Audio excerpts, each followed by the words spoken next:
everyone, welcome back to Eat.Live.Escape. Today we are making a delicious Kalamata olive and Rosemary Tapenade. This recipe is really simple to make. It only has a few ingredients and has lots of different uses. It's a really beautiful day in Australia. It's just the start of spring, so we thought we would film outside in the sunshine. So we'll get started.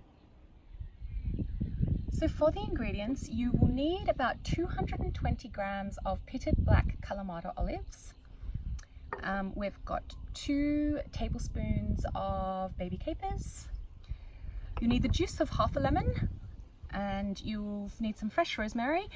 We've got a lot of fresh rosemary because we've got it growing in the garden and it's really beautiful at this time of year. But you really just need about probably half a sprig and a little bit more if you want to serve it on top later. You need some olive oil. We use just a really good slug. It's probably going to be about 2 tablespoons worth. Some sea salt and some black pepper. To make the tapenade, you will need either a food processor or a blender. We're just using our trusty old blender today. You can actually also make this by hand. It just takes a bit longer because you'll need to chop all the ingredients up really finely. It's easier though if you do it in the blender or the food processor.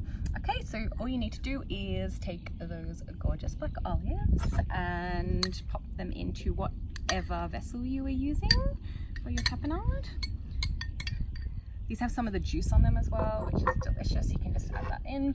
Take the capers and again, just add those in. With tapenade recipes, there are a lot of different recipes. Some people like to add different kinds of herbs. A lot of people use anchovies just to give it a little bit more, a bit of depth or a slightly different taste. But we really like this recipe because it's really easy, it's simple, and it's really delicious. And the addition of the rosemary just gives us that real kind of earthy feel. It never fails to remind us of being on holidays in Greece or Italy or somewhere fabulous.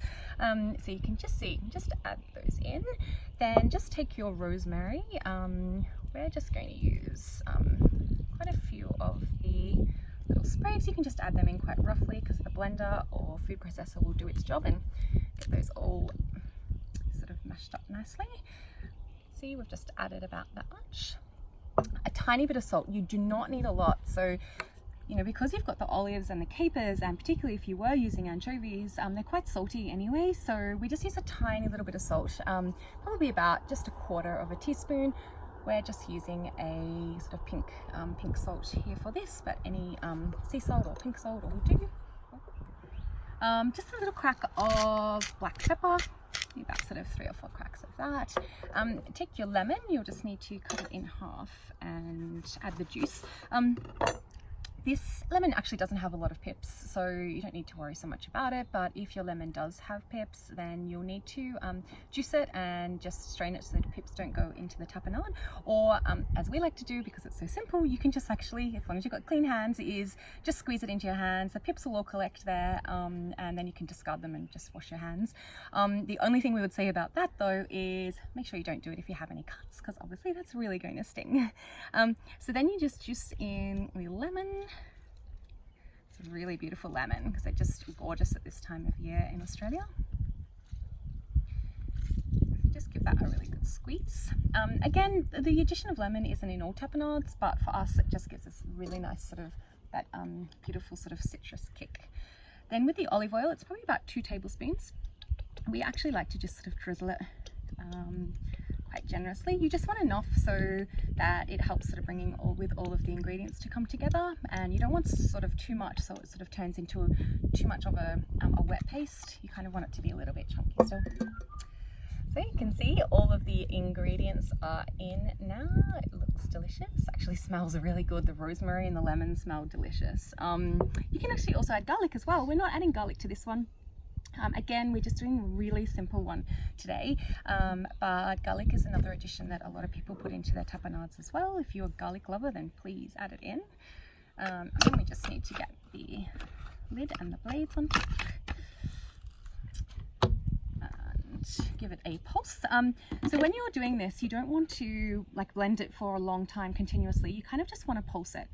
So depending on what settings you've got on your blender, we're using the setting here that's for actually for the ice setting, because it's going to just sort of cut it up into chunks rather than making it a really fine paste. Again, if you love a tapenade that's really fine, you can just blend it for a little bit longer, but we like to have a little bit of texture still, so when it goes onto bread or tossed through pasta, you've still got a little bit of that olive, sort of the olive meat that's still got its texture. It's nice. So we'll blend now.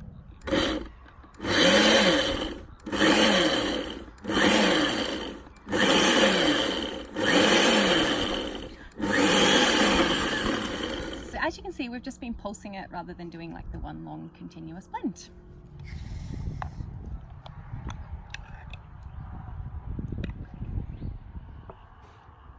So here's the finished product, the Kalamata olive and rosemary tapenade. There are a lot of different uses for this. You could toss it through some fresh pasta, add some roasted tomatoes and some grated Parmesan cheese. It would be delicious. You can do it on toasts or as part of a platter. We've actually had it recently just tossed through, probably about a tablespoon, just tossed through a really simple risotto recipe, which is really lovely. And then you could just add some fresh greens. There's just so many things you can do with it. It will also last in the fridge for you. If you just add a little bit of olive oil on top and put it into a screw tight jar, it'll last quite a while in the fridge as well. But today we're going to serve it on some delicious fresh bread. We've got some goat's cheese, a bit of extra lemon, some rosemary, olive oil, and it will just taste divine. So just give that a little bit of a cut. You can toast this as well if you prefer. Today we're just having it fresh. Just depends on what you feel like.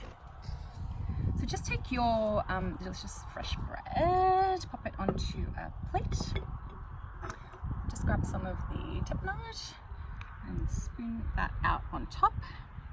You can add as much or as little as you like, but it tastes really good, so we like to add a fair bit. You just spoon that on, just like that. And then take some of this fresh goat's cheese, and then we just add a few pieces on top.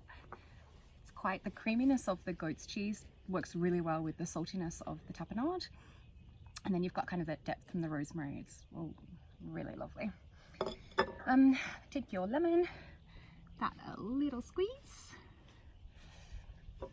a little drizzle of olive oil, just a little bit more olive oil. And really just as a garnish, or really just to make it a little bit prettier on the plate, we just add a little bit of the rosemary. You probably aren't going to eat that rosemary sort of on there as it is, but it's really nice for a garnish.